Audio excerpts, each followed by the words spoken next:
अभी मिलल समाचार बारे एकर दूधू गो भतार बारे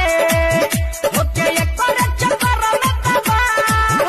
एगो पहिला सिया हमारे ओ हम तो तोरे जैसा नहीं देखा ऐसा, हम तो तोरे जैसा नहीं देखा ऐसा, देहिया में तहरा गजब फुर्ती बड़ा यूज किया थोड़ा कन्फ्यूज किया बैलेंस ड्यूज किया ऐठा मदान पिया महकत मान अब ना बस में रही रानी पियल करा कदुआ के रस हो जवानी तोहर कास में किसी लड़की को दिल में बसाने का नहीं वो बुलाती है यार मगर जाने का नहीं वो बुलाती है भाई कुंडी लगाया मेरा दिल घबराया जब कुंडी लगाया मेरा दिल घबराया तो माने मजा ले लिया रख दिया बुता के पिया आवारे मन भर जाए तो ब्रेकअप करके घंटी वो मारे हर आशिक माशुका को समझे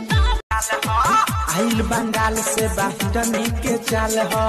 कमर हिला के तो कहरत बवाल हो देखो एकर गोरे गोरे गाल हो आदे मिठू मारसल हो दिला मोती हारी के माने जही बुद्धू बीर जस बिहारी के जोबन रसाला जोबन साला जोबन पटिकल मोती हारी बा मोरा ढोढ़ी पागल बिहारी बा साला जोबन पटिकल मोती हारी बा हमरा ढोढ़ी presented by lovely films production जलगी से गाड़ी धल ये राजा ठंडी पड़ता डट के हो तनी हमरा के लई कत बुझा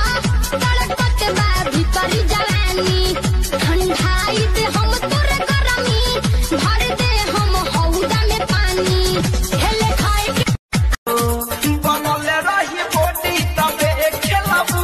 होली पूरा सीजन हो होली पूरा सीजन हो होली में कारा है आला भौजो सखा हाय रे जवानी सखी कितना सताई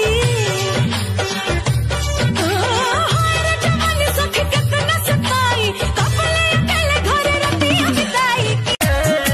हमें नाही जननी ऐसे होला हनीमून रे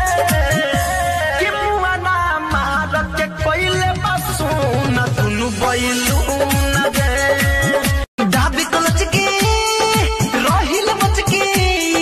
दाबी कलच के रोहिल बच के स्लेटर दिला झार मिलल बा सखिया ड्राइवर बा भातार मिलल बा सखिया बनल रही बोटी तबे खेलबू होली पूरा सीजन हो होली पूरा सीजन हो होली में कारा है आला भौजो सन